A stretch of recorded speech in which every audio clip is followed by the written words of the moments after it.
ಹರೇ ಶ್ರೀಕೃಷ್ಣ. ಶ್ರೀಮದ್ ಭಗವದ್ಗೀತೆ ಅಧ್ಯಾಯ 14 ಶ್ಲೋಕ 5.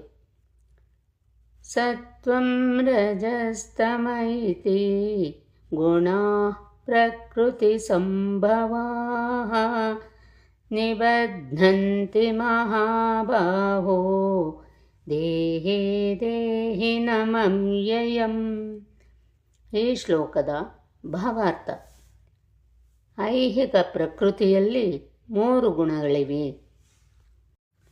ಸತ್ವ, ರಜಸ್ಸು ಮತ್ತು ತಮಸ್ಸು.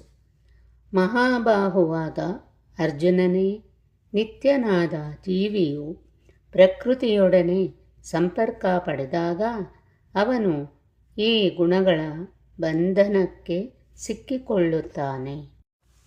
ಜೀವಿಯು ಆಧ್ಯಾತ್ಮಿಕನಾದವನು, ಆದುದರಿಂದ ಅವನಿಗೂ ಐಹಿಕ ಪ್ರಕೃತಿಗೂ ಸಂಬಂಧವಿಲ್ಲ.